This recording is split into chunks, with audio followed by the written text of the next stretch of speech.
Baik, muslimah, tuan-puan, muslimin muslimat yang dikasihi sekalian, insya-Allah ya kita akan sambung kembali perbincangan kita pada siri yang lepas. Siapa ingat tajuk kita pada siri yang lepas? Ini bawa buku nota yang hari tu ke ataupun dah buku lain pula dah? Kadang-kadang main capai je kan apa yang dapat.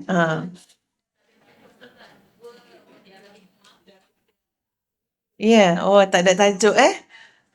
Memang tak ada tajuk? Okeylah, tak apalah So, kita teruskanlah kuliah tak bertajuk ni. Ya, sambungan.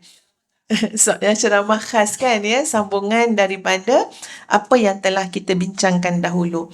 Tapi sebenarnya muslimin muslimat, apa yang ustazah nak ketengahkan, ya nak bincangkan adalah satu perkongsian anak beranak ya, sahabat dengan sahabat, sesama Islam, sesama Muslim. Bagaimana untuk kita mendekatkan diri kita kepada Allah Subhanahu Wa Taala. Ya, macam doa yang ustazah kongsikan tu lah. Kan, kita nak penambahan, kita nak peningkatan. Macam mana doa dia? Mana senarai kehadiran pendaftaran? Senang nak tanya kan? Macam mana doa?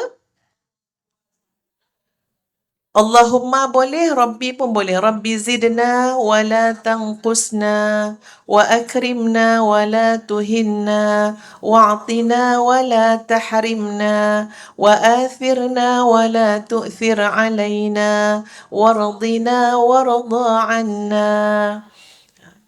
Rabbi zidna wa la tanqusna. Ya Allah ya Tuhan kami, tambahilah kami, jangan kurangi kami. Wa akrimna wa la tuhinna. Muliakanlah kami, jangan hinakan kami. Wa'tina wa la tahrimna. Teruslah memberi kepada kami, jangan halangi kami. Wa athirna wa la tu'thir alaina. Dan dahulukanlah kami, jangan tinggalkan kami. Wardina warda anna. Dan redakanlah kami dan redalah engkau kepada kami. Itu doa dia. Ustazah harap muslimin muslimat telah pun menghafal doa ini. Betul kan? Angguk bagi yang dah hafal. Yang terkebel-kebel pun ada juga. Ni doa yang mana satu kan? Nanti minta dengan Kak Salwa. Baik. Jadi sahabat-sahabat sekalian, nak menuju Allah Subhanahu Wa Taala ini, ia adalah satu perjuangan, satu jihad, satu mujahadah. Ya, memang kadang-kadang kita rasa penat, kita rasa lelah.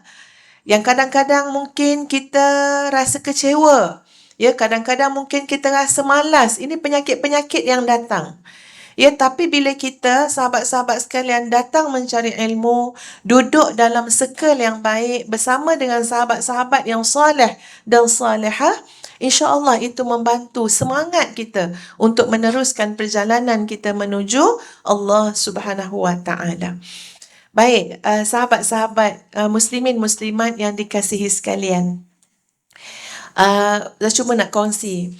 2-3 hari lepas adalah anak ustazah salah seorang tu, ya dia perdengarkan kepada ustazah lah kalam-kalam ataupun kata-kata yang jiwang-jiwang lah. Kata-kata jiwang ni contohnya macam mana ialah macam dia kata bukanlah kelukaan itu, macam tu lah ya, ayat-ayat macam tu. Muslimat suka tak dengar ayat-ayat macam tu? Suka kan ya? Lepas tu kan ambil kan caption tu, hantar pula ke orang lain kan? Jadi ini pandangan ustazah lah ketika ini ya. Mungkin minggu depan berubah pula pandangan kita kan? Jadi masa anak Ustaz kongsikan biarkanlah luka macam-macam tu lah. Ustaz kata dengan dia, katalah Ustaz panggil dia Kak Cik bukan nama sebenar katalah Ustaz kata panggil dia Kak Cik, Ustaz kata Kak Cik, Umi tak suka dah lah dengar madah-madah tu. Ustaz kata macam tu kat dia. Bila pula Umi tak suka? Dulu Umi suka. Ya, saya kata dengan dia, tak tahulah Kak Cik, mungkin kita ni ada fasa-fasanya juga. Ya, jadi saya kata dengan dia, Umi tak nak dah lah dengar luka-luka, kan ya, biarlah ku bawa hati yang lara, tak nak dah. Tak nak dah. Ini saya cakap terus terang tuan-puan. Sebab apa? Sebab Umi takut Umi hanyut berlama-lama kat fasa tu. Sebab yang Umi nak dengar sekarang apa dia? Kalau patut kena marah-marah kan? Tak payah nak bermadah-madah sangat. Ya, tak payah nak berlama-lama melayan, entah trauma, entah apa, entah macam-macam lah kita lalui dalam fasa-fasa hidup. Tapi kita tak boleh lama sangat. Ya, sebab tadi kita minta apa pada Allah? Rabbi zidna wa la tanqusna. Tambahi kami, jangan kurangi kami. Jadi Ustaz kata dengan anak tu, dia kata, habis tu Umi suka dengar apa pula sekarang? Dia kalau dah tak suka dah bagi ayat-ayat madah-madah jiwang-jiwang ni. Sebab kita ada fasa kita tuan-puan. Dulu masa Ustaz sekolah menengah, Ustaz suka lagu Salim. 1000 kali sayang. Jangan suruh saya nyanyi, hujan kan? Ya, itu fasa-fasa dia lah jiwang-jiwang kan. Ya, Isabella lah apalah. Tapi sampai waktu yang kita kata, tak, Umi tak nak dengar dah, tak payahlah, Umi tak suka dah. Ya, habis tu Umi suka apa? Umi nak sesuatu yang membuatkan kita bergerak. Sesuatu yang yang menjadikan kita proaktif. Ya, sekarang bukan nak melayan-layan yang dalam kepala yang dalam hati. Kita nak buat sesuatu. Kita tengok dalam Quran, ya ayyuhallazina amanu wa amilus salihat. Wahai orang beriman dan beramal soleh. Mana amalan kita? Mana amal soleh kita? Jangan duduk melayan je kan. Ya? Sukalah kata-kata ni, salin. Lepas salin kan, share. Tapi yang sebenarnya Allah sedang melihat kita ni sahabat-sahabat sekalian, mana amal soleh kita?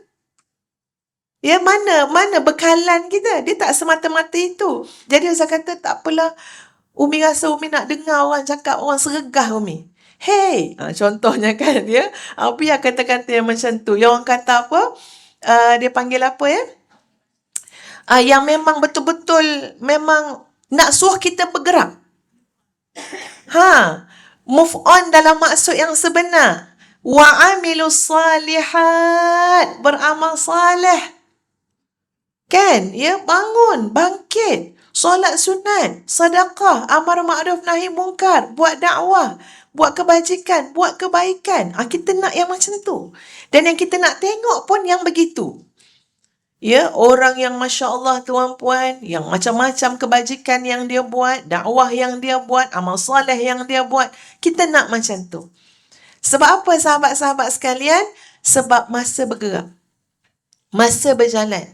Kita tak nak berada dalam fasa yang masih terbuai-buai daripada realiti yang sebenar. Realiti yang sebenar apa dia? Malaikat catat tu. Amal soleh kita ada ke tak ada. Realiti yang sebenar. Bekalan kita tu nak dinilai. Ya, banyak bekal ke banyak beban. Jadi, kita tu kena lebih bijaksana dalam menguruskan diri kita, emosi kita, hidup kita. Jadi sahabat-sahabat sekalian, hari ini Yus akan sambung lagi baki daripada siri yang lepas. Tapi sebagai mukadimah, Yus nak tekankan adalah sekarang adalah fasa kita beramal soleh. Buatlah amalan banyak-banyak. Macam mana kita nak bagi semangat buat amalan ni tuan-puan sekalian? Mari Ustazah bagi satu macam metafora ke apa, ikutlah ya, siapa tak tahulah tepat ke tak tepat bahasa tu, supaya kita ni ada semangat untuk beramal soleh. Sahabat-sahabat sekalian, agak-agak kalau saya tanya soalan ni, cuba tuan-puan jawab dengan jujur. Dalam tubuh badan kita ni ada roh, ada hati, ada jiwa, ada nafsu, agak-agak bersih, bersinar ke ataupun masih kotor? Okey, ucapan Ustazah pun sama. Masih kotor. Ya, hati kita kotor. Jiwa kita kotor. Pemikiran kita pun boleh jadi pemikiran yang kotor, tak jernih. Lalu soalannya sahabat-sahabat sekalian, ubat apa nak bagi bersih? Cecair apa nak pakai? Mesin apa nak guna? Hospital mana nak pergi? Doktor mana kita nak jumpa? Masya Allah tuan-puan, semua soalan yang Ustazah bagi tu, jawapan dia apa dia? Sangat tidak pasti, tak ada. Tak spesifik tuan-puan, doktor mana kita nak jumpa? Hospital mana kita nak pergi? Kalau yang kotor tu lantai, mungkin boleh pakai Clorox. Kalau baju, mungkin boleh pakai Clorox, tuan-puan. Ya, kalau gigi palsu kita kotor, boleh pakai? Semua tak pakai gigi palsu kan? Salah soalan pula kan? Dia semua muda-muda. Pakai apa tu yang dalam yang kempen dalam iklan tu apa? Poliden. Semua tak tahu sebab kita tak pakai Ustazah gigi palsu. Adalah bahan-bahan dia, betul tak tuan-puan sekalian? Tapi hati ni macam apa bahan dia? Alat apa nak guna tuan-puan sekalian untuk dibersihkan? Maka di sinilah sahabat-sahabat sekalian kita kena faham. Amalan soleh, ibadah yang kita buat, ini ada peranan, ada fungsi ibarat macam mesin. Yang dia akan cari, dia akan tuju tepat kat mana? Kat mana yang kotor tu? Banyak mana pencuci yang diperlukan untuk bersihkan? Tuan-puan bayangkan satu lautan yang luas. Nak cari satu benda kat dalam laut tu tuan-puan sekalian, kita tengok dulu macam-macam lah ya. Ada insiden, macam-macam insiden lah. Ya, kapal selam, meletup kan ya. Nak cari kat mana. Tengok, mesin yang digunakan untuk masuk dalam laut mestilah mesin yang memang dibina untuk tujuan tersebut. Ya, tak boleh hantar-hantar orang masuk dalam tu. Orang tu pula nanti akan mati. Bayangkan hati kita ni sahabat-sahabat sekalian lebih dalam, lebih luas, lebih ajaib, lebih unik daripada semua yang lain. Daripada lautan dalam. Mesin apa nak pergi selongkar? Kat mana kotor? Macam mana nak bersih? Jawabnya mesin itu adalah amal soleh. Ibadah. Ibadah tu berfungsi membersihkan sahabat-sahabat sekalian. Salat kita ada fungsi tazkiyah, menyucikan. Sedekah kita ada fungsi tazkiyah, hilangkan sifat kedekut. Hilangkan sifat tamak. Kita qiyamul lail, as-sahar, berjaga malam. Itu menghilangkan, menyucikan dalam jiwa kita suka berseronok. Ya, suka bersenang lenang. Setiap ibadah itu. Zakat, haji, Masya Allah tuan-puan, haji. Satu jihad yang sangat besar. Lebih-lebih lagi tuan-puan sekalian. Nak membersihkan dalaman kita yang mungkin sombong. Ya, yang mungkin kita melihat orang lihat pada kedudukan. Lihat pada taraf. Kita pergi menunaikan haji, kita tengok macam mana Allah menyambut kedatangan kita. Apa bahagian untuk kita, apa bahagian untuk orang lain. Ya. Jadi kita kena faham bahawa amal soleh yang kita buat ni sahabat-sahabat sekalian, dia macam mesin yang bertindak membersihkan. Jadi kadang-kadang apa yang berlaku ialah mesin tu baru je switch on. Baru je switch on. Baru 2 rakaat solat sunat, tahajud contohnya tuan-puan. Ngantuk dah, terus melompat tidur atas katil. Maksud dia apa dia? Kita switch off balik mesin tu. Tak sempat nak bertindak, membersihkan, menyucikan, menggilap, supaya bercahaya. Tak sempat. Sebab apa? Kita tak tahan lama. Kita tak betul-betul beribadah sampai kepada pati dia. Kalau ibarat tuan-puan makan kuih koci yang dalam tu ada inti kan? Sedap tak? Dalam tu ada inti apa? Inti kelapa. Kita cuma baru kopek kulit dia, buang kulit dia, lepas tu rasa santan yang dekat luar tu je. Kan ada santan-santan salut tu. Kita baru rasa santan yang dekat luar tu. Kita tak sampai lagi pada tepung dia, kita apatah lagi nak sampai pada inti dia. Jadi kita kena ada semangat melakukan amal soleh. Amal soleh ni untuk kita sendiri. Untuk kebaikan kita. Allah Maha Sempurna. Ya subhanallah, Allah Maha Sempurna. Tak memerlukan pun kepada amal soleh kita. Jadi amal soleh kita itu untuk siapa? Untuk kita. Aku nak solat, aku nak sedekah, aku nak zikir, aku nak tasbih, aku nak tahmid, aku nak amal ma'ruf nahi mungkar, aku nak buat kerja dakwah, aku nak buatlah segala kebaikan, nak taat mak, nak taat suami, nak berakhlak mulia. Dalam arti kata apa dia? Aku kena buat sampai jumpa inti dia. Sampai jumpa parti dia. Apa kesan dah jumpa inti parti tu? Hati kita bersih. Rohani kita bersih. Bersinar tuan-puan sekalian. Dan bila dah bersinar, dah bersih ni, barulah mata hati kita itu bersinar. Sebab 10 yang Ustazah nak kongsikan, dulu dah kongsikan berapa dah? 5. Ini tidak dapat dilihat oleh hati yang kelam. Ya? Masya Allah tuan-puan, ada seorang sahabat Ustazah, menangis dia cerita dengan Ustazah. Dia kata, "Dek, sedih sangat ni. Dulu akak boleh tadabbur Quran. Ya, banyak Quran yang dia dah tadabbur. Maksud Ustazah, dia kalau dah habis tadabbur 30 juzuk Quran, nanti dia akan hadiah pada orang Quran tu. Dan memang kita suka pakai Quran yang dia dah tadabbur sebab dia dah letak banyak stiker-stiker nota. Dia tak tulis dalam atas Quran, dia letak stiker. Ya? Dan memang berebut kita nak Quran yang dia dah tadabbur. Dia macam ada aura lain sikit bila kita guna Quran tu. Tapi dia kata, "Dek, akak dah tak boleh, dah tak nampak dah ni." Sebab bukan rabun yang biasa. Rabun tu boleh pakai cermin mata. Tapi kerana dia pakai apa? Katarak Itu memang kalau pakai cermin mata pun dia tak hilang.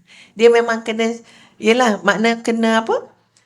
Kena pembedahan khas lah untuk buangkan selaput tu. Dia kata memang tak boleh, Dek. Gantilah cermin mata ke apa. Tak nampak apa pun. Ini kalau orang dah kena, dia tahu tuan-puan sekalian memang tak nampak. Rasa nak rasa nak genyeh-genyeh mata tu, ya Allah. Aku dah tak nampak nak baca Quran. Itu baru fizikal, mata zahir tuan-puan sekalian. Tak nampak. Bila tak nampak memang tak boleh buat apa. Dia kena pergi cari rawatan dia. Kok rabun pakai cermin mata. Tapi katarak tadi kena pembedahan, buang. Tak tahulah usaha apa, selaput apa benda nak kena buang. Dan kita baru je, maknanya macam sahabat tadi, baru beberapa minggu kena macam tu pun dah Masya Allah mencari. Carilah, Dek, kat mana hospital dia, berapa kos dia. Kita takkan tunggu lama. Ya? Sebab apa? Rimas. Tapi apa jadi dengan mata hati kita masing-masing? Ya, yang mungkin dah lama dah diselaputi. Ya, lendir-lendir ke, selaput-selaput ke, sebab tu tak boleh nampak benda yang sepatutnya kita nampak. Kerana 10 yang kita bicarakan ini tuan-puan sekalian, dia tak nampak. Kecuali dengan mata hati.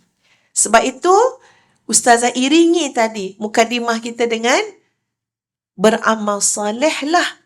Sebanyak-banyaknya, tekun beramal salih, semangat beramal salih. Sebab boleh jadi kita kurang semangat dah qiyamul lail, kurang semangat dah nak jadi ahlus siyam, ahlus sadaqah. Boleh jadi juga kadang-kadang semangat tu turun, naik.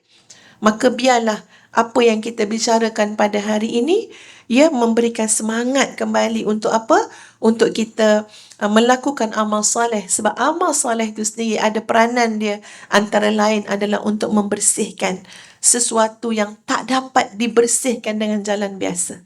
Tak dapat. Memang hati ni nak kena dibersihkan dengan amalan-amalan tadi, dengan ilmu. Amalan yang kita buat pun dengan ilmu. Ya, baik. Sekarang tuan-puan sekalian, kita pindahlah kepada bila hati tu dah bersinar, dia akan nampaklah benda ni apa yang disebut oleh Ibnu Ajibah rahimahullah tentang hakikat-hakikat yang boleh dilihat dengan mata hati, tidak semata-mata dengan mata zahir. Baik, yang pertama, boleh tak sahabat-sahabat bacakan nota yang pertama? Ni kita tak buat exam ni kita cuma tanya je. Apa yang pertama? Boleh jadi rubbama a'taka ma tashtahihi nufus. Ustazah baca sepintas lalu je 1 sampai 5 Tak ada huraian. Boleh jadi Allah kurniakan kepada kamu apa yang diinginkan oleh nafsumu. Asal nafsu nak je, dapat. Masya Allah, boleh jadi ada orang macam tu. Dan dia rasa macam, best lah, aku ni nak apa je dapat. Baru je terfikir nak makan apa? Nak makan nasi dagang. Tahu-tahu dapat. Ada orang hantar. So, okeylah, syukurlah kan. Tapi kita kena ingat, ada sesuatu yang harus dinilai dengan mata hati. Boleh jadi dia mengurniakan kepadamu apa yang diinginkan oleh nafsumu. Tetapi dia, yakni Allah, menghalangmu dengan keinginan nafsu itu daripada hadratul Quddus, daripada kamu sampai kepada Allah Subhanahu wa ta'ala. Boleh jadi dia menghalangmu daripada apa yang nafsumu inginkan. Tetapi dengan terhalangnya keinginan nafsumu itulah Allah mendatangkan ketenanganmu dengan Tuhanmu dan ia menjadi satu pemberian yang sempurna. Jadi ada orang, tuan-puan, dia dapat apa yang dia nak, tapi dia tak tenang. Itu bahasa mudah lah. Tapi ada orang, dia tak dapat apa yang nafsu dia nak, tapi Allah memberikan dia ketenangan. Ada kan macam tu kan, tuan-puan ya? Masya Allah, tuan-puan. Kadang-kadang orang yang kita tengok tak adalah melempah ruah sangat nikmat dunia dia. Kita nampak dengan mata zahir kan ya? Tapi Masya Allah, syukur dia mengalahkan orang yang melempah ruah Allah bagi ni. Syukur dia. Alhamdulillah, Alhamdulillah, Alhamdulillah. Dah ramailah kita tengok orang macam tu. Ya, kita sampai naik malu. Hamba Allah yang saya sebut tu, yang dia menangis, sedih, ya, beritahu dia dah ada katarak ni, susah lah apa segala macam. Esoknya tu, qadar Allah, ustazah bawa dia pergi program ustazah. Kita pun tak plan benda tu, ya. Kata jomlah, sebab sepatutnya mendaftar, tapi saya kata tak boleh ikut ustazah, tak payah daftar, aku ikut ustazah, ya. So dekat majlis tu dia kata apa? Balik tu dia beritahu, ya Allah, dia akak menangis sangat. Kenapa? Seperti Allah menegur akak. Sebab majlis tu diketengahkan saudari Masyitah yang tak boleh melihat. Dia kata dia akak menangislah majlis tu sebab apa? Sebab akak kata, wahai Allah, kau tegur aku kerana kasih sayang kau kepada aku. Aku yang sedang kegelisahan dek kerana katarak ni, tak boleh melihat ni, begitu beginilah, macam-macam lah. Asal jumpa orang aja mengadu mengeluh. Tiba-tiba kau datangkan, nah kau lihat, seorang hamba yang aku uji, satu cahaya pun dia tak nampak. Kamu masih boleh melihat orang, kamu masih boleh melihat cahaya, kamu tak boleh pandang yang dekat. Tapi yang ini, baik dekat, baik jauh aku dah ambil. Dan kamu lihat senyuman dia. Kamu lihat kata-kata dia. Kamu lihat cara dia berfikir. Kamu belajar daripada dia. Dan kamu dengar apa dia cakap. Bahawa dia rasa syukur dia kepada Allah saat dia buta, rasanya lebih indah dan lebih baik daripada saat dia melihat. Masya Allah. Jadi terlalu subjektif ya sahabat-sahabat sekalian yang namanya ketenangan dan keindahan ini. Benda-benda duniawi ni, tuan-puan sekalian, tadi saya kata tak nak hurai kan? Dah terhurai pula. Nikah ni 5 lagi kan tak habis lagi 5. Dia macam ni. Benda duniawi ni, masa tak dapat memang kita rasa nak dapat. Kita rasa best lah kalau dapat ya. Saya minta izin minum kejap ya. Biasa Kak Salwa ada bagi air pil fresh ke? Bukan dulu macam tu ke Kak? Makin sekarang air kosong. Alhamdulillah, Alhamdulillah, Alhamdulillah syukur ya. Syukur. Benda dunia, tuan-puan, bila kita belum dapat, kita memang ada keterujaan nak dapat. Tapi percayalah, cakap ustazah, nikmat untuk benda-benda duniawi ni sangat sekejap.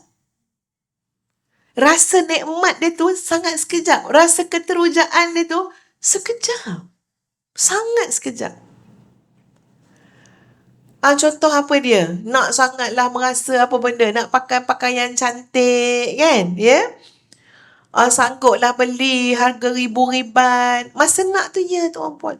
Best lah bang, kalau saya boleh pakai baju tu lace sana, lace sini, begitu, begini. Bila dah disarungkan tuan-puan sekalian, berapa lama rasa nikmat tu? Sampai rumah, berapa lama tahan masih kekal dalam pakaian tu? Tak panas. Tak padan dengan harga.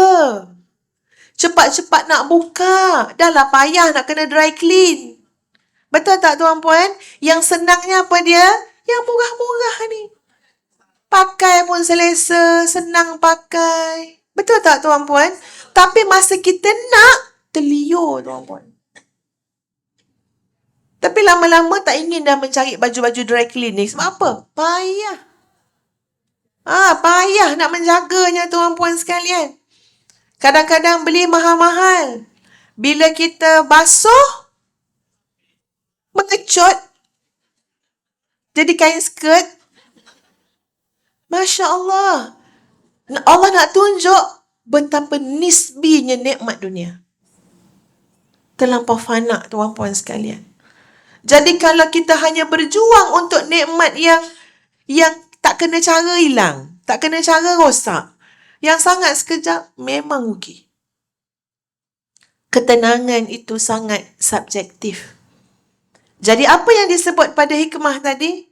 Kamu jangan fikir benda yang nafsu kamu nak tu yang memberikan kamu ketenangan dan keindahan hidup. Tapi yang memberikan kamu ketenangan adalah keseronokan kamu bersama dengan Allah Subhanahu wa ta'ala. Ketenangan bila Allah pilih kamu, rezekikan kamu untuk beramal saleh, untuk ingat kepada Allah, baik dengan lidah kamu, baik dengan tubuh badan kamu, baik dengan pemikiran kamu, baik dengan harta kamu. Allah pilih saja kamu.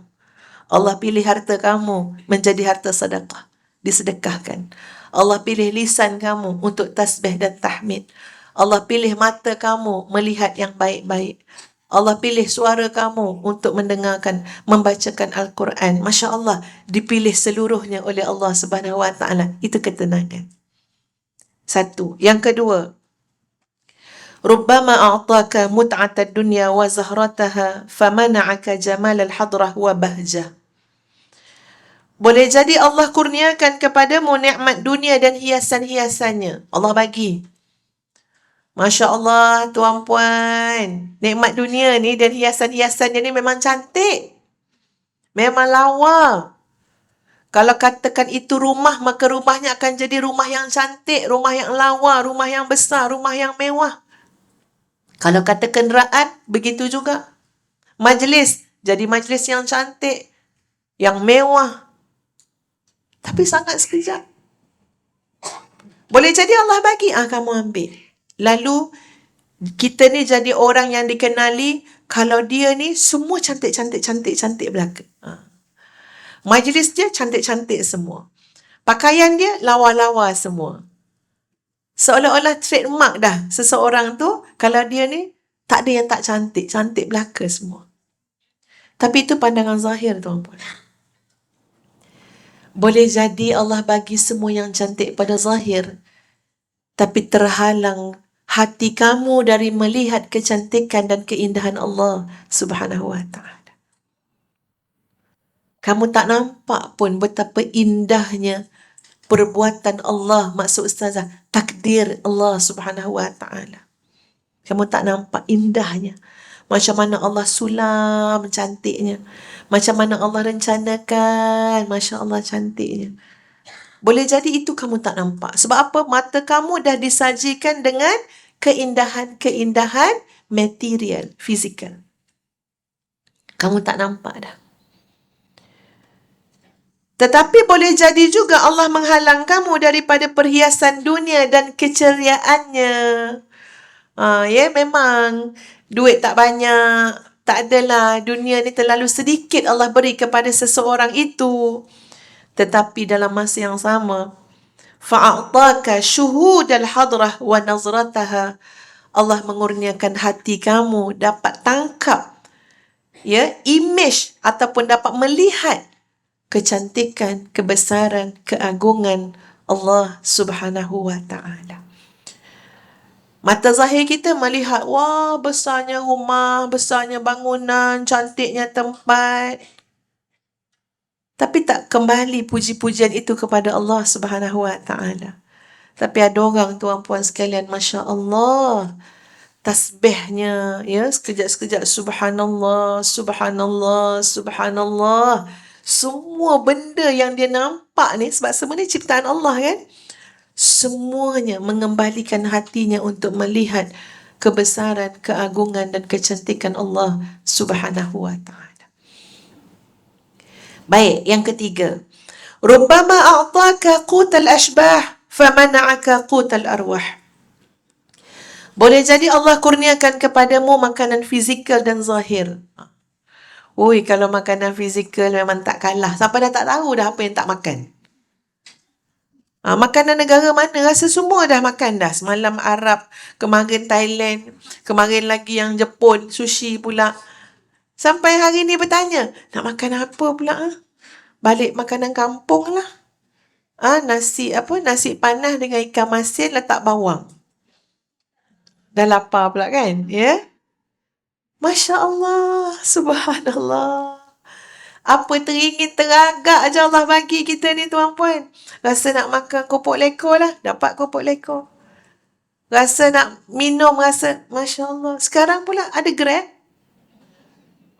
Allahu Akbar, duduk-duduk je. Order tu, order ni. Hampir tidak ada keinginan nafsu makan kita yang tersekat.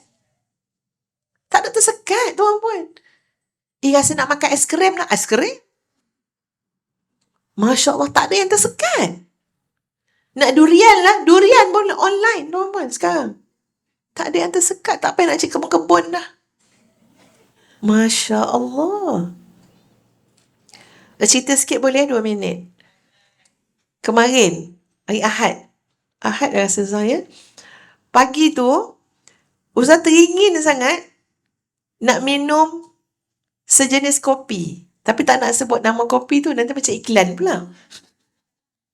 Tak adil untuk kopi-kopi yang lain. Sejenis kopi teringin sangat. Dan memang biasa anak-anak Ustaz ada simpan lah stok-stok dia tu. Tapi dia kata, tak Umi semua dah habis. Umi memang habis sungguh. Sebab mungkin kenduri kan, ramai orang datang kan, ya. Dah habis. Saya kata, ya Allah, Umi tadi daripada nak datang dapur, Umi dah teringat dah. Ya, naknya lah kopi tu. Terasa nak minum kopi kan, ya. Nak bagi segar sikit. Ya Allah, cubalah tanya. Saya suruh anak saya tanya kat menantu Ustazah. Kok dia ada terselit-selit kat mana-mana kan, satu paket tu. Saya kata, tanyalah kok dia ada. Memang Umi nak sangat. Umi terasa sangat nak makan. Nak minum kan. Lepas tu anak saya tanyalah dengan kakak ipar dia. Dia kata dia pun dah habis. Tiba-tiba tuan-puan ada orang bunyi loceng. Ada orang tekan loceng. Ya. Padahal masih pagi. Baru pukul 8 lebih. Jarang lala apa ni? Apa lala? Lala move. Apa? Lala move ni bergerak pagi-pagi sangat kan ya. Lepas tu kata menantu Ustazah, cuba tengok. Siapa yang hantar? Macam ada orang hantar barang tu. Dia kata, cuba tengok. Sebab dia ada order semalam kopi tu. Sebab dia pun dah habis. Lepas tu anak saya pergi tengok. Masya Allah, tabarakallah. Memang kopi tu. Mungkin kalau lihat dengan mata zahir. Tengok ya. Keinginan kita tak tersekat langsung. Pagi tu Allah hantar. Kamu nak kopi kan? Datang orang hantar kopi. Tapi kita takut tuan-puan. Kita hanya memberi makanan fizikal saja. Tapi Allah menghalang. Waliyazubillah. Allah halang daripada makanan rohani. Makanan rohani tak ada. Rohaninya lapar. Rohaninya perlukan itu dan ini. Tapi kita tak bagi. Tersekat semua. Dan boleh jadi Allah menghalangmu daripada makanan fizikal dan zahir. Tapi Allah jadikan kamu menikmati makanan roh dan batin. Contoh seorang ulama sufi namanya Ibrahim Adham. Dia kata apa? Aku ada teringin sangat ni. Ya, nak makan gulai kambing masak kari hijau. Memang tulis macam tu dalam kitab kari hijau ya. Ustaz pun fikir macam mana rupa kari hijau. Tapi tuan-puan, kalau kita pergi negara-negara lain, kari dia tak mesti macam warna kari kita. Kat Bangladesh pun kari dia warna hijau. Ya, jadi tak apalah, terpulanglah kan ya, selera masing-masing. Katanya Ibrahim Adham, Aku teringin sangat nak makan gulai kambing kari hijau.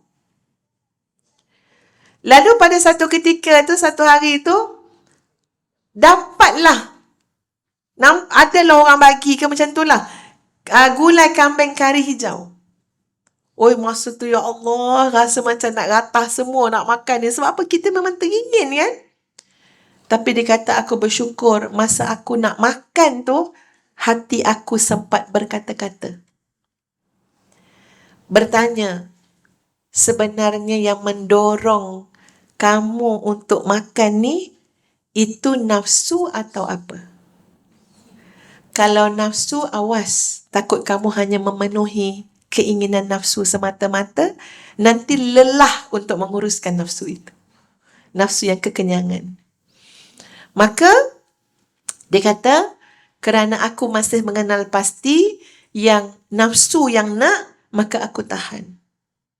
Aku pun tak makan gulai kambing masak kari hijau tu, sebab aku tahu itu memang keinginan nafsu yang meluap-luap.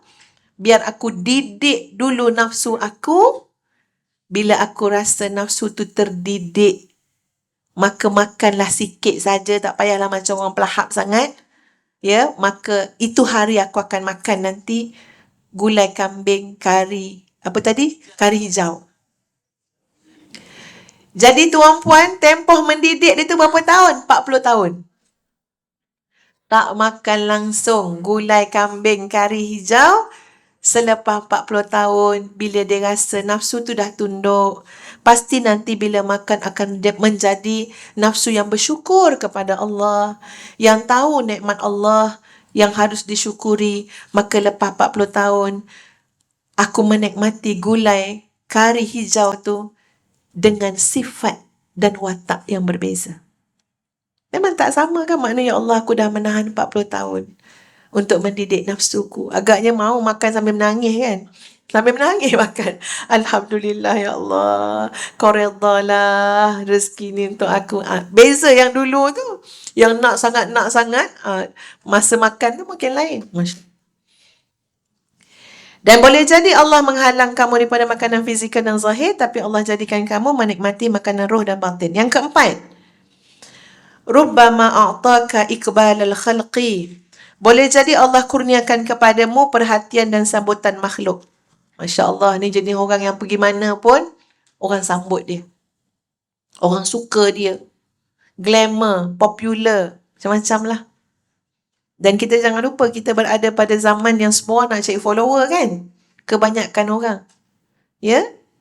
Tak kisahlah niat masing-masing tu, itu dalam hati masing-masing. Tapi itu, kita lihat secara zahirnya begitu. Tapi ini peringatan. Boleh jadi Allah bagi kamu. Ya, kamu ke mana-mana akan disambut, akan diraikan, akan diperhatikan. Tapi Allah menghalang kamu daripada perhatian dan sambutan Allah yang Maha Hak. Tak ada perhatian, tak ada sambutan. Boleh jadi dia menghalang kamu daripada perhatian dan sambutan makhluk. Tak ada orang kisah pun. Kita datang, kita tak datang, tak ada orang kisah. Kita duduk sebelah dia sepanjang majlis pun, dia tak perasan. Punyalah tak siapa kisah tu. Ya? Tetapi boleh jadi Allah mengurniakan kepada kamu kejinakan hati, keseronokan dan hilang kesunyian kerana kamu bersama dengan Allah yang Maha Hak. Bila ramai-ramai ni kita rasa terhibur. Seronoknya kan, dia bertegur sapa, ketawa, selfie, welfie, yang macam-macam lah. Bagi-bagi hadiah, itu memang, itu lumrah. Kita akan rasa happy, ceria kan, seronok. Tapi ada orang tuan puan, dia sudah diberikan oleh Allah Subhanahu Wa Taala keseronokan yang berbeza. Rasa terhibur yang berbeza. Dia rasa terhibur, hatinya jinak, rasa seronok, rasa indah, bersunyi-sunyian dengan Allah Subhanahu Wa Taala. Dia tahu sambutan makhluk ini sangat fana, nisbi. Benda rapuh, benda akan hilang. Hari yang kita diangkat di julang, ada hari dia. Watilkal ayyam nudawiluha bainan nas, tapi hidup ni macam roda, di atas dan di bawah. akan bertemu juga hari orang tak pandang pun kita. Ya, itu memang, itu psikologi juga tuan-puan. Ustazah kajian psikologi. Psikologi pengurusan tekanan orang tua-tua. Ya, orang tua-tua tuan-puan. Yang pernah dulu dijulang, pernah khidmat dia digunakan, jasa dia di apa? Dicanang-canangkan. Tapi kita kena bertemu dengan satu realiti tak selama-lamanya kita segar. Jadi semuanya akan berganti. Akan ada tunas-tunas lain yang akan menggantikan. Ini semua bidang macam tu. Jadi kesiapan kita untuk menguruskan hari tua. Orang tak pandang, orang tak kisah. Ya, masjid depan rumah tapi tak dapat jadi AJK. Ni betul ni, besar-besar bukan reka-reka tuan-puan. Ini psikologi orang tua. Ya, masjid depan rumah patut kita lah pengurusi. Tapi orang tengok, kita tak berapa ingat. Ya, orang kata apa? Mesyuarat pukul 3, kita datang pukul 9. Susahlah dia pengurusi macam tu. Contohnya lah. Ataupun dia lah benda yang real lah tuan-puan. Akan ada orang lain lebih baik daripada kita. Mana kita yang lebih baik? Akan ada yang lebih baik. Itu realiti. Kena terima. Tapi mengajuk kita. Sampai rumah depan masjid depan rumah pun tak datang jemaah. Kenapa? Nak menguruskan rajuk kita tu. Ini benda yang berlaku tuan-puan. Kita kena terima. Dengar. Kita ada masa kita dan akan berganti. Sebab bendanya adalah fana. Psikologi orang tua ni tuan-puan. Jangan pakai orang tua lain. Kita lah orang tua tu ya. Psikologi orang tua ni maknanya apa? Inilah waktunya kita menikmati keindahan, berjinak-jinak hati dengan Allah, bermesra dengan Allah, bermanja-manja dengan Allah Subhanahu wa taala. Allah nak bagi ruang tu. Ya, ada satu tanda juga tadi, tapi kalau jumpa, tak jumpa macam mana kan ya? Saya ada tandakan. Apa ni kata-kata daripada sebahagian ulama rahimahullah mengatakan laisa fid dunya waqtun yushbihu na'ima ahli al-jannah illa ma yajiduhu ahli at-tamalluk fi qulubihim bil-lail min halawatil munajat. Di dunia ni tidak ada waktu yang menyerupai nikmat ahli syurga kecuali kemanisan munajat yang dirasai dalam hati oleh golongan yang suka bermanja-manja dengan Allah pada waktu malam. Apa makna bermanja-manja dengan Allah pada waktu malam? Mereka menghidupkan malam dengan ibadah, dengan solat, dengan tilawah, dengan doa dan munajat. Itulah orang yang bermanja-manja dengan Allah Subhanahu wa taala. Orang tua bermanja-manja, orang suka tak? Saya jawab jujur-jujur. Tak cantik. Nampak dia pun macam tak berapa. Dah tak cantik dah. Dia memang orang muda-muda, dia sesuai lah. Kita tu lebih cantik matang. Hikmah, ya. Tapi nak merajuk-rajuk umur berapa? Esok tu hari lahir ke-79. Merajuk, sambil-sambil merajuk tu pakai gigi palsu. Tak cantik dah. Ya, tak payah nak manja-manja lagi dah. Kan, ya? Kita lebih pada macam bantu-membantu, bukan bermanja-manja, ya? Tapi Allah sediakan ruang. Allah faham tuan-puan sekalian, kita manusia nak juga manja-manja, tapi tidak dengan makhluk lagi. Bahkan menyerupai hampir rasa kemanisan penduduk syurga tu. Walaupun takkan sama tuan-puan, tapi nak bagi tahu yang paling hampir, yang paling dekat, apa dia? Kamu rasa nikmatnya bermanja-manja dengan Allah Subhanahu wa taala pada waktu malam. Itu manja cara baru. Ya, manja orang tua ke situ cara dia, psikologi dia tadi. Jadi memang tuan-puan, ada benda yang kita tak dapat dibawa dalam rintihan, rengekkan, manja-manja kita dengan Allah Subhanahu wa taala. Akan duduklah kemanisan dalam hati. Baik.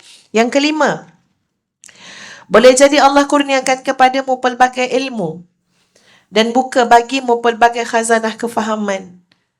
Maknanya Pandailah, bijaklah Boleh berhujah, sekejap ajak orang berhujah, kejap-kejap ajak orang berhujah. Okeylah, bijaklah. Tapi Allah menghijab kamu daripada ma'rifatullah. Kamu tak kenal Allah. Kamu memang banyak ilmu, tapi Allah kamu tak kenal. Ramai juga kan yang takut juga jadi macam tu kan, ilmu macam-macam, tapi kamu tak kenal Allah. Mungkin kamu pakar sosiologi, mungkin kamu saintis, kamu ni, tapi ilmu kenal Allah tak jejak pun kat hati kamu. Padahal kalau dah saintis tu tuan puan, lagilah saintis ni yang dia teroka apa? Ciptaan Allah. Ciptaan Allah yang kita tak nampak, dia nampak sebab dia saintis. Kamu mungkin seorang pengkaji lautan dalam. Kita nampak atas je, dia nampak kat dalam-dalam. Tapi terhijab daripada ma'rifatullah. Kamu lupa, padahal sedekat-dekatnya tuan puan, sedekat-dekatnya soalan yang paling basic, siapa yang cipta semua tu? Tapi terhijab. Hanya nak kenal dengan ciptaan, tapi tidak mau kenal dengan pencipta. Terhijab.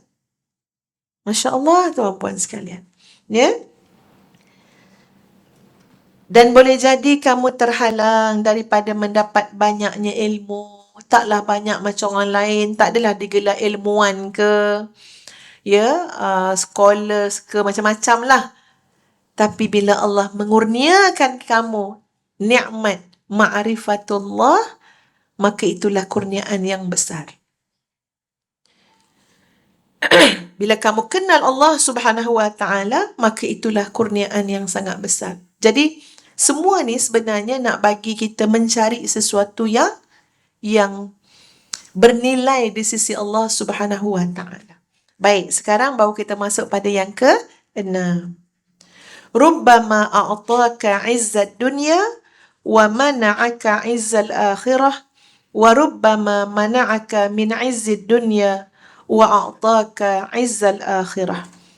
Boleh jadi Allah kurniakan kepada kamu kemuliaan dunia, tapi Allah menghalangmu daripada kemuliaan akhirat. Sedih tuan puan kalau kat dunia dimuliakan, semua benda nampaklah, semua persembahan tu persembahan nak meninggikan kita, memuliakan kita. Tapi seawal, andai kata seawal seseorang yang dimuliakan dekat dunia, tapi seawal meninggal dunia,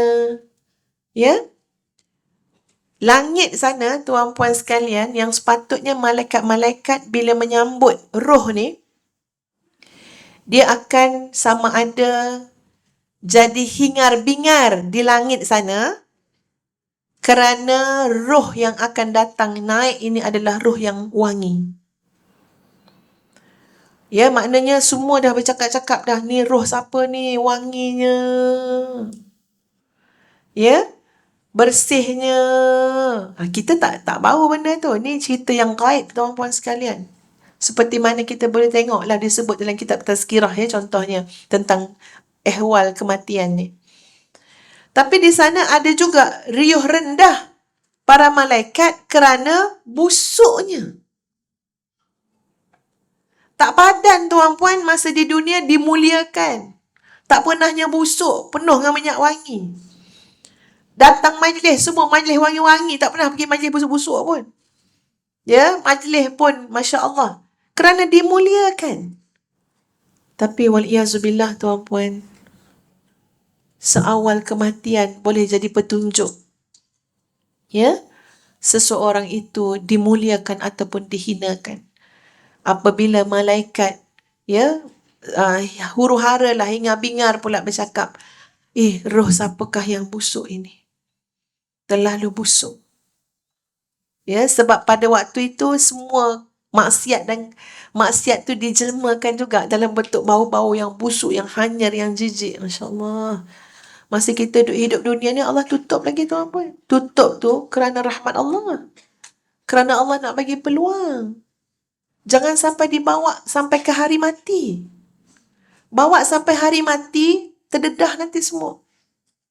Ke akhirat terdedah. Jadi dibagi peluang, aku tutup busuk kamu ni, aku tutup kotor kamu ni, aku tutup maksiat dan dosa kamu ni. Ya, Allah ya Sattar, wahai Allah yang Maha menutup. Tapi Allah boleh buka. Kalau kat dunia, kita tak minta ampun dengan Allah Subhanahu Wa Taala, nanti dikhawatiri tuan-puan, kita mati bawa dosa-dosa tersebut, terbuka habislah. Jadi ada orang Allah berikan kepada dia kemuliaan dunia, tapi dia terhalang daripada kemuliaan akhirat. Sebab tu sahabat-sahabat, yang kita minta adalah kemuliaan dunia dan akhirat. Jangan lupa akhirat. Kita nak minta kemuliaan akhirat. Boleh jadi ada orang Allah halang daripada kemuliaan dunia, tetapi Allah kurniakan kepadanya kemuliaan akhirat. Kita tengok cerita Julaibib, tuan-puan. Julaibib ni, orang tak nak jadikan menantu ataupun jadikan suami. Ya? Julaibib ni pun sedar diri juga. Aku ni dah lah tak tentu juga mana keturunan. Maksud Ustazah tu, orang jauh yang datang ke Madinah, yang menyahut seruan Islam, nak bersama dengan Nabi SAW. Tapi daripada keturunan Negro macam tu lah. Ya, di tengah-tengah orang-orang Madinah, orang-orang Mekah yang Masya Allah orang Arab, macam mana rupawannya mereka, hartawannya mereka. Jadi Julaibib ni, dia tahu diri dia. Cuma Nabi SAW tanya, kamu nak kahwin tak? Yang tahu dah, kalaulah aku ni nak kat siapa-siapa, sebelum anak dia tu menolak, mak bapak dia tolak dulu. Dah tahu dah. Tapi sebab Nabi yang tanya, kamu nak kahwin tak? Nak. Siapa yang tak nak kahwin? Tapi siapa yang nak? Maknanya kat dunia dia dah tertolak-tolak dah. Tapi Nabi yang kata, okey, kau pergi rumah sekian-sekian. Kau sampaikan pada dia yang aku kirim salam kat dia. Dan kau sampaikan pada dia yang aku meminang anak perempuan dia. Jadi tu yang Julaibib berani pergi sampaikan salam Nabi SAW. Masya Allah disambut oleh laki-laki tu, bapa kepada anak perempuan tu, dengan gembira sangat sebab dapat salam daripada Nabi. Julaibib bagi tahu pula, aku datang ni untuk meminang anak perempuanmu. Ya, Nabi nak beritahu, Julaibib beritahu, Nabi pinangkan anak perempuan kamu. Seronok, suka sangat. Siapa tak suka? Cuma untuk siapa? Untuk aku. Bila untuk aku, rasa nak tergolek. Rasa macam menyesal pula bagi masuk. Jadi si lelaki tadi beralas cakap, nanti ku tanyakan pada ibu anak perempuan tu dulu. Maknanya ayah ni pun rasa nak nolak tu dah ada dah. Tanya pula ibu, ibu kata, tak sanggup aku nak tengok anak aku kahwin dengan Julaibib. Kat dunia orang tolak. Tapi Masya Allah, ada hati yang basirah dia. Tak sama macam basirah yang lain. Iaitu hati anak perempuan tu sendiri. Allah dan Rasul tahu kan, Allah Maha mengetahui, dan benda ni Nabi tak buat sendiri-sendiri. Ya? Dengan petunjuk Allah Subhanahu Wa Taala. Maknanya Nabi tahu perempuan tu akan terima. Perempuan tu kata, aku mendengar orang itu datang membawakan pinangan daripada Rasulullah SAW untuk dia, tapi dari Nabi kan? Siapa aku untuk menolak pilihan Allah dan Rasul? Dahsyat ya, dia punya, padahal dia tuan punya badan. Maka dia kata, aku takkan tolak pilihan Allah dan Rasul. Kerana pilihan aku sendiri, tak. Aku terima. Sebab apa? Ni pilihan Rasul. Maka berkahwinlah dia. Tapi Masya Allah tuan-puan, ya, Julaibib ni tak lama pun hidup dia. Dia meninggal dalam peperangan, mati syahid. Tapi perempuan tadi tuan-puan mendapat doa Nabi SAW supaya Allah berikan keberkahan, zurat keturunan yang ramai dan kekayaan. Semua dia dapat. Usia dia panjang, dia berkahwin lagi dengan orang lain, dia orang yang ramai anak, dia kaya raya, dia sihat. Masya Allah, sebab Nabi doakan khusus untuk perempuan. Ini orang yang Ustaz nak tunjukkan, ada orang kat dunia orang tak pandang tuan-puan. Sebab menantu pun tak nak. Tapi mungkin di sisi Allah Subhanahu Wa Taala dia adalah insan yang mulia. Benda ni kita kena bukan melihat hanya semata-mata dengan mata zahir. Baik, yang itu yang keberapa? Yang keenam. Yang ketujuh, boleh jadi Allah kurniakan kepadamu kekuatan dan kemuliaan dengan makhluk, tapi kamu dihalang daripada kekuatan dan kemuliaan dengan Allah. Boleh jadi dia halang kamu daripada kekuatan dan kemuliaan dengan makhluk, tapi Allah kurniakan kepada kamu kekuatan dan kemuliaan dengan Allah. Maksud dia lebih kurang macam ni, tuan-puan. Ada orang nampak kuat, nampak sehat, nampak kuat, nampak segar, nampak bijak. Tapi bijak dia semua benda yang tak berurusan dengan kemuliaan akhirat. Ada orang dia, Masya Allah, sadar tuan-puan, ketak-ketak badan dia. Ya, dia boleh angkat seberat-berat beban. Apa benda dia pegang tu? Saya tak erti sangat namakan benda tu. Besi-besi itulah. Apa? Dumbbell kan? Tapi dia tak boleh nak angkat sehelai duit RM10 yang paling ringan untuk dia sedekahkan. Dia boleh angkat 50 kg, 120 kg, 200 kilogram. Cuba tuan-puan angkat RM50, berapa berat? Tak terasa, ringan melayang. Nak pergi masukkan dekat tabung masjid ataupun tabung yang lalu-lalang kat depan tu, tapi tak terangkat. Nampak tak kekuatan dia macam mana? Kamu kuat di sini tapi kamu lemah di sini. Kamu kuat di sini, lemah di sana. Ada orang tuan-puan, ya Allah, sampai ke Thailand boleh bawa motor. Ini bukan senang Ustazah pernah naik motor. Naik motor cukup sampai jejatan Sungai Buloh je. Ustazah kata dah tak adalah ingin Ustazah. Ya, aduh sakit pinggang apa. Tapi ada orang sampai kalau boleh nak mengembara kat dunia ni lah, naik motor tuan-puan. Masya Allah, kuat, gagah. Tapi tuan-puan, nak angkat selimut untuk solat subuh jamaah, masjid depan rumah. Tak payah naik motor, melangkah 5 langkah je. Tak ada kemampuan dan tak ada kekuatan. Pelik tuan-puan Masya Allah. Masya Allah. Ada orang tuan-puan, Masya Allah, untuk benda-benda keduniaan sangat detail. Dan kita tak salah kan, sebab satu tu ada ilmu dia. Nak detail-detail pada ilmu tertentu tak ada masalah. Tapi biar adil kepada diri kita. Jangan zalim pada diri kita. Kita adil sangat. Kita teliti sangat bab kalau kita nyanyi-nyanyi kan. Oh tak boleh pitching lari. Salah. Tapi bila bagi Quran suruh baca, tak tahu dia baca Quran ke baca surat khabar. Tak nampak macam baca Quran. Sedangkan Quran kena lebih detail. Ada makhraj huruf. Ada tajwid. Dan Nabi kata, laisa minna man lam yataghanna bil Quran. Bukan daripada golongan kami orang yang tidak berlagu dalam baca Quran. Maknanya nak bagi baca Quran tu sedap. Lunak. Indah. Jangan baca kerah-kerah macam tu je. Macam baca buku, macam baca surat khabar. Tapi kita detail benda lain, kita tidak adil kepada diri kita sendiri. Benda yang lebih penting, kita tak pedulikan. Jadi inilah bendanya tuan-puan yang kita kena pandang dua hala. Aku nak yang mana? Ya, ini disebut dalam hikmah yang ketujuh tadi. Yang ke-8.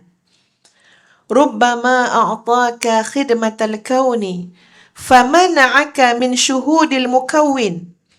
Wa rubbama mana'aka min khidmatil kauni wa a'taka syuhudal mukawwin. Boleh jadi Allah kurniakan kepadamu khidmat kepada makhluk, tapi dia halang kamu daripada menyaksikan pencipta segala makhluk. Boleh jadi dia halang kamu daripada khidmat kepada makhluk, tapi dikurniakan kepadamu penyaksian pencipta segala makhluk. Apa maksudnya? Maksud dia boleh jadi tuan-puan, kita ni, hidup kita ni macam khidmat kat orang. Nampak tuan-puan macam kita khidmat dengan orang. Kita tunduk dengan orang, khidmat dengan orang. Bos kita ke ikutlah siapa-siapa kemain lagi. Ya Allah, kita punya hormat tu, kita punya orang kata apa, bingkaslah bangun. Baru nampak bos kita bangun, dia tak cakap apa, dia baru bangun, kita dah bangun dah. Ada benda tu dia nak tu. Bagus. Bagus khidmat macam tu. Orang kan suka siapa khidmat macam tu. Tapi kita jangan lupa, kita bukan semata-mata hidup khidmat pada orang. Kita hamba Allah Subhanahu Wa Taala. Jangan kerana khidmat kita pada makhluk, kita lupa bahawa kita adalah sebenarnya hamba Allah Subhanahu Wa Taala. Ustazah pernah, ini minta maaf tuan-puan, Ustaz dah kata kat siapa-siapa ini umum, kita ambil perhatian. Ada beberapa orang yang kadang-kadang bagi pandangan juga kat Ustazah, dan Ustazah pun fikirkan jugalah pandangan tu. Dia kata nenek-nenek yang umur nenek-nenek ni, tapi masih nampak macam khidmat betul pada anak menantu, jaga cucu. Dengar sampai habis Ustazah tak kata siapa-siapa. Sebab Ustazah pun ada cucu ni.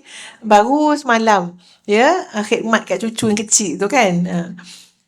Dia ada dos dia tuan-puan, dia ada kadar dia. Jangan sampai kita umur dah kat 70 lebih ni, 80. Kuliah agama tak boleh nak dengar. Quran pun tak boleh nak baca. Tadarus pun tak dapat nak attend. Sedangkan ini sosial kita orang tua-tua tuan-puan. Sebab apa? Cucu.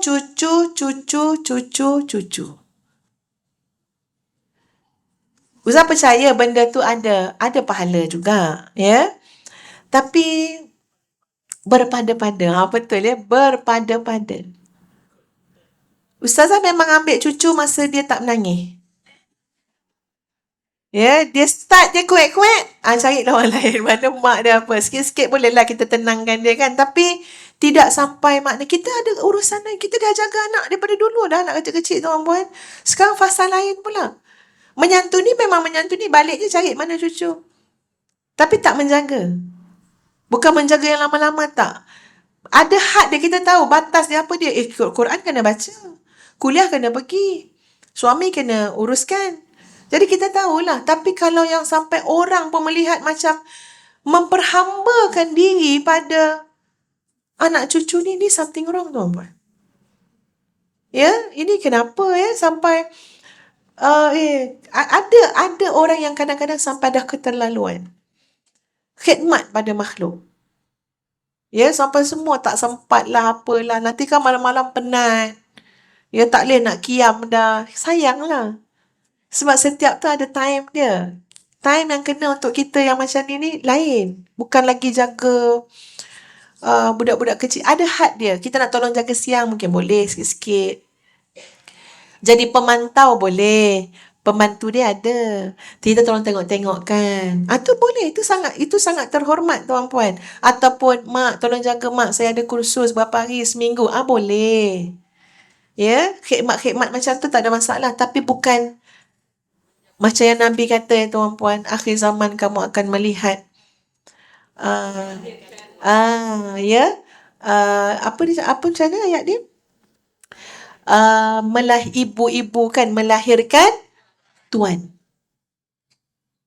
Betul tuan-puan, kita pun nak jaga juga jangan sampai melahirkan tuan. Dan ini sangat penting. Kita memang jadi ibu, tapi kita bukan jadi khidmat sampai lupa batas. Ini tak. Semua kita buat. Kita basuh pinggan, kita basuh kain. Anak menantu ada kan kat rumah? Jangan mendidik sedemikian. Kadang-kadang kita kena cakap, tolong buatkan mak air. Kena. Bukan kita lumpuh. Kita boleh bangun buat air. Mendidik. Mendidik. Sebenarnya kalau tanya Ustaz, saya lebih suka buat benda semua sendiri. Betul, tak nyusah orang. Tak suka. Nak buat air, buat sendiri lagi senang. Nak semua. Tapi nak mendidik. Apa dia? Kamu kena tahu ni. Dalam rumah ni ada orang tua. Ada mak ayah. Tak selama-lamanya dia khidmat untuk anak-anak. Ada masih bagi ruang. Kamu kena khidmat pada mak ayah kamu. Ya, dan kita nak khidmat pada Allah, tak nak khidmat pada orang.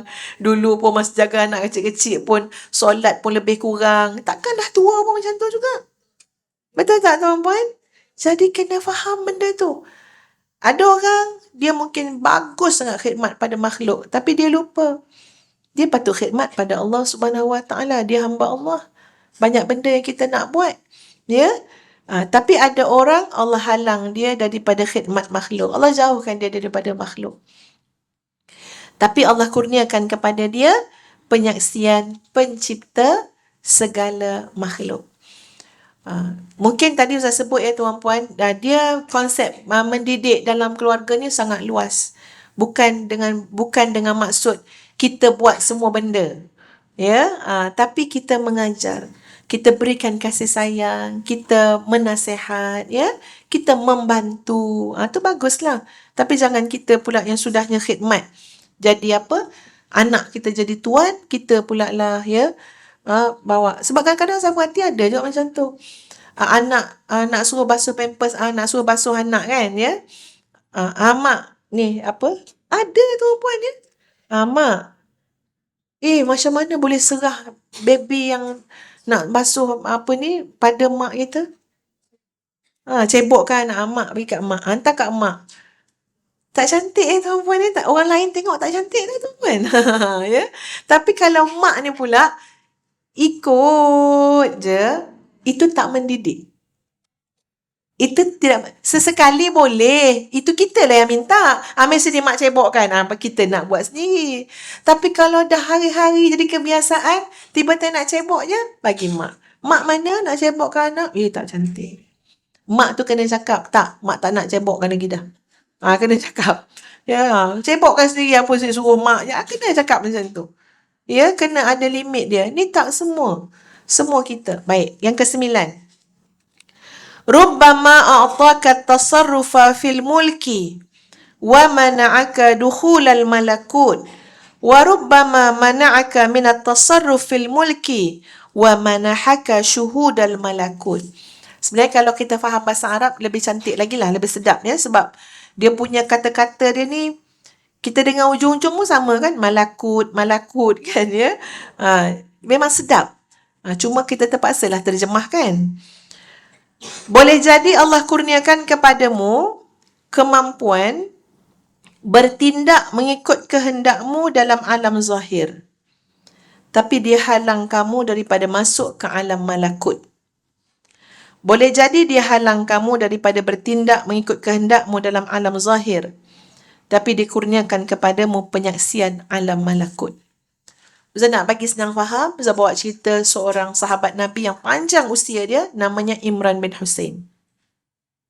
Memang panjang betul usia dia, 100 lebih. Keturunan dia, anak bina, cucu cicit dia ratus-ratus tuan-puan. Ya, dan dia sahabat Nabi. Sebab apa sahabat? Dia sempat bersama melihat ya Nabi SAW semasa masa Nabi ya SAW masih hidup lah. Jadi dia dipanggil sahabat lah ya, Imran bin Hussein. Umur dia panjang tuan-puan, 30 tahun dalam keadaan terlantar. Sakit. Tak boleh buat apa-apa. Kena lubangkan tanah kat belakang badan ni. Kalau tak jadi, macam-macam jadi, maknanya, cakap Melayu dia apa? Cakap Melayu dia, so cakap Arab je, cakap orang putih dia. Ya, apa nama? Bukan ruam.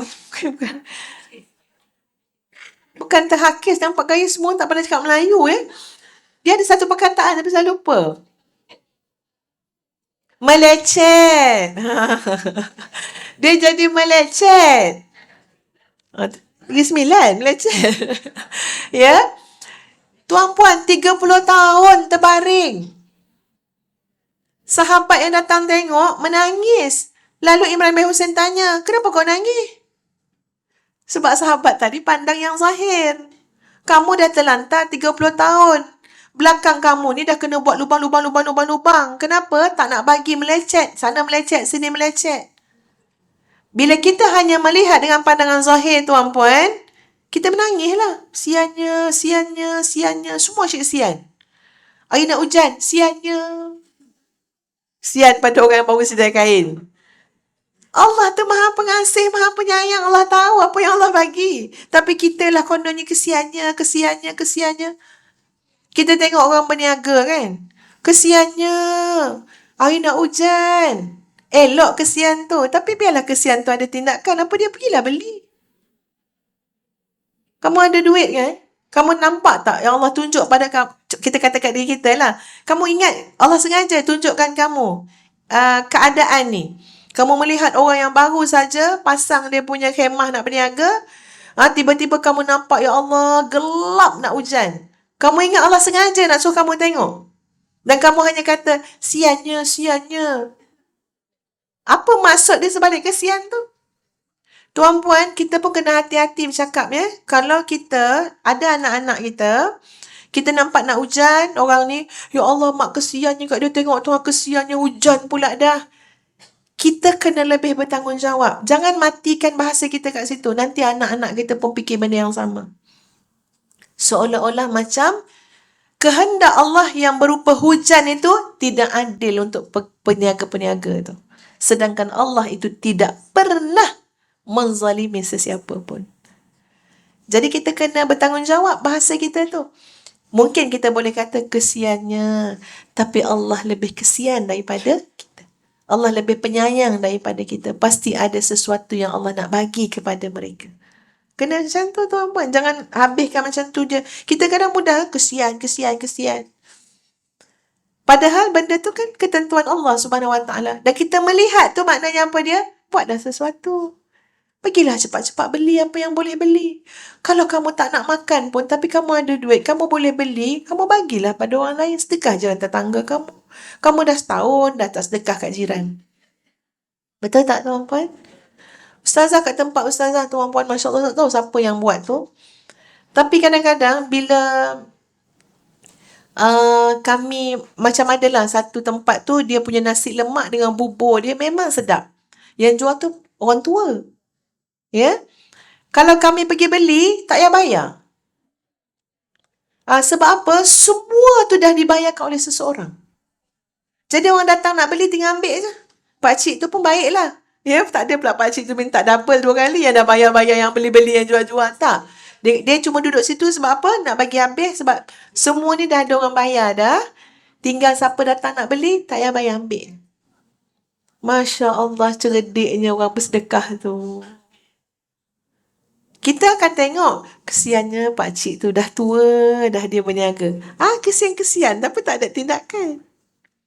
Ya, sebab apa? Sebab tadilah kita pandang dengan mata zahir. Kita tak tengok hikmah di sebalik tu.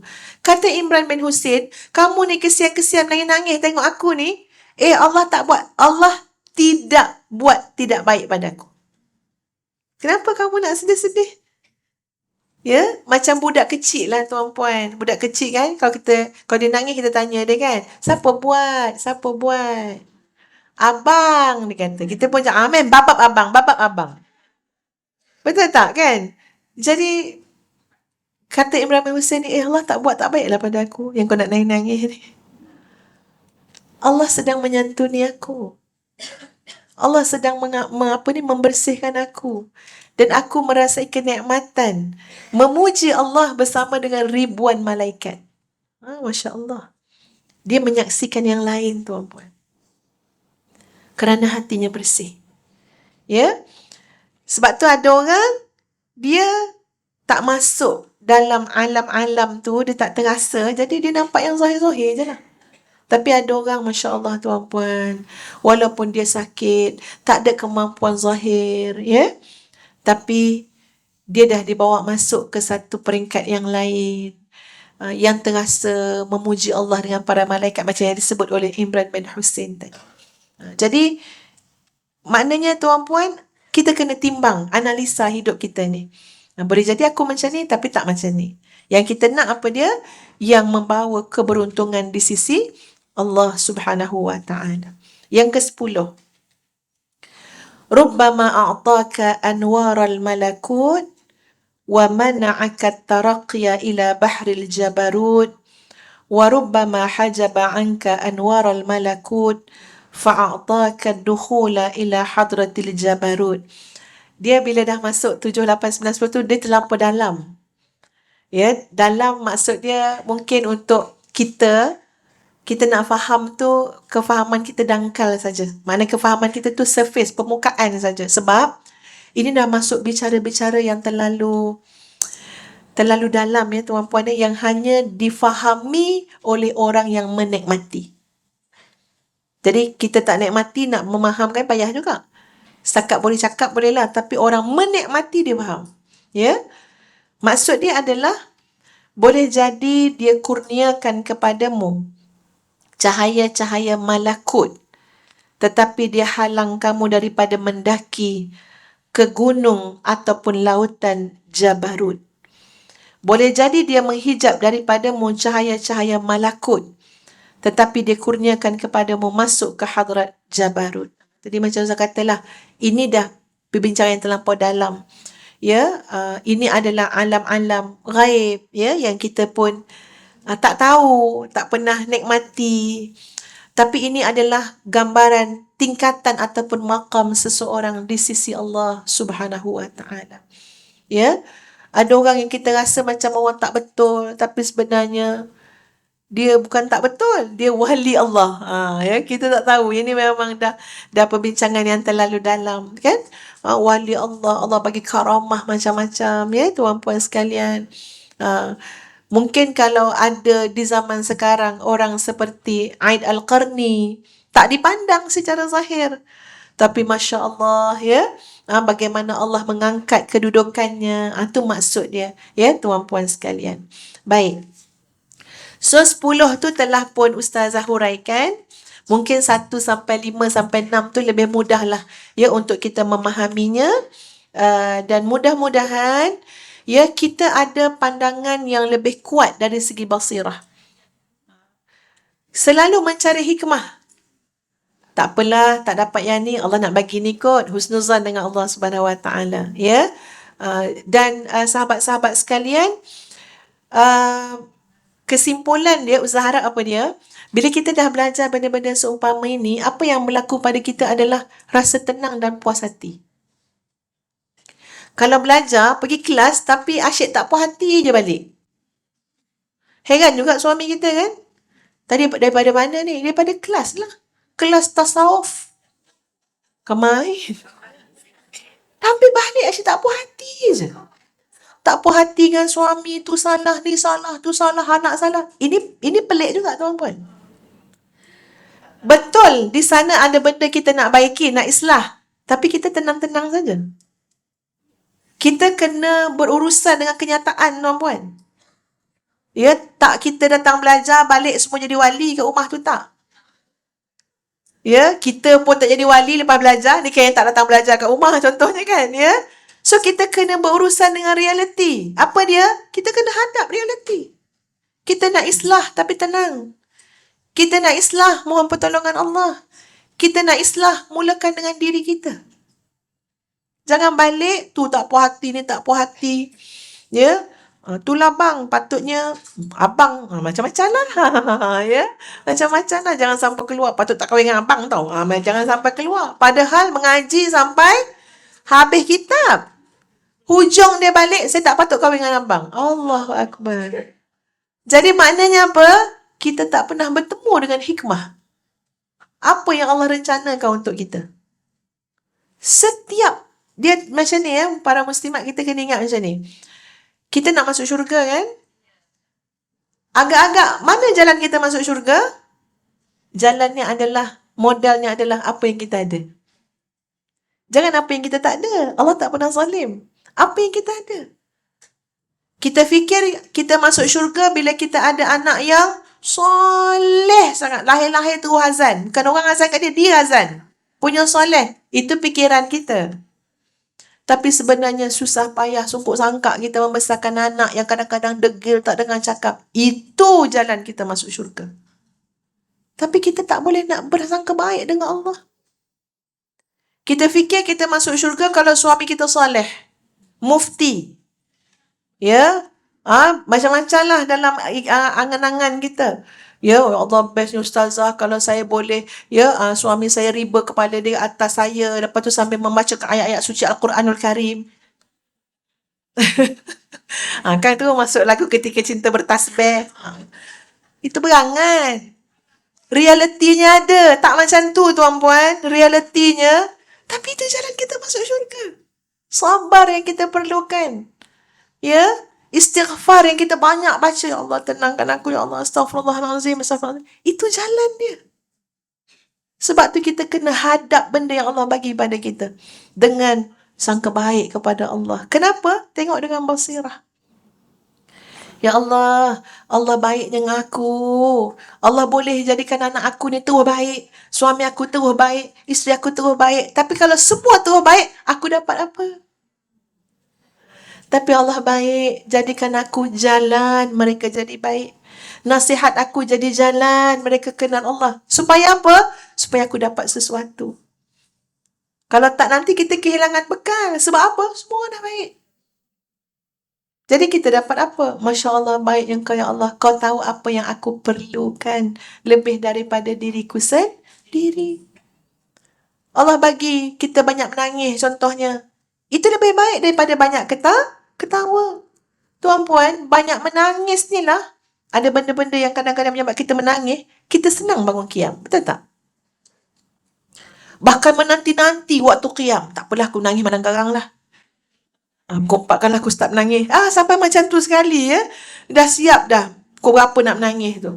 Tapi bila Allah bagi zon selesa, dapat semua yang kita nak, Allah bagi seronok, Allah bagi bahagia duduk duniawi kita ni, terbangun pukul 4 pagi, 5 pagi pun rasa macam tak ada urusan. Nanti kalau bangun pun 2 rakaat ngantuk-ngantuk dah. Sebab apa?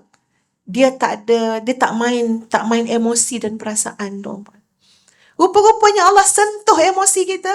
Allah sentuh perasaan kita. Sedih kita, luka kita, kecewa kita. Sebab Allah tahu itu dorongan untuk kamu bangun malam. Itu dorongan untuk kamu mula bicara tentang cinta Allah Subhanahu Wa Taala. Kalau tak, hambar semuanya tuan-puan. Hambar. Bukan senang-senang nak buat, nak bagi semangat tu. Kalau tak, hambar. Sebab apa? Allah tak sentuh emosi kamu. Allah tak sentuh perasaan kamu. Allah tak sentuh kesukaan kamu, tak dapat. Allah tak sentuh benda tu, kamu akan rasa hambar. Sebab kamu tak faham sangat pun ilmu pengetahuan, ma'rifatullah dan sebagainya. Jadi kamu kena ditolong-tolong dengan benda-benda seumpama ini. Masya Allah, baiknya Allah Subhanahu Wa Taala. Kamu tak dibagi rasa risau sekarang, tak berdoa. Ya, semuanya okey, belaka, orang kaya, senang. Ya, jadi tak ada benda yang nak dirisaukan. Kamu kurang berdoa.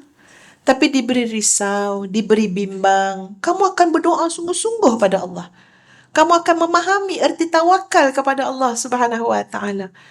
Masya Allah, seumpamanya tuan-puan, tidak ada pemberian Allah kepada kita yang buruk.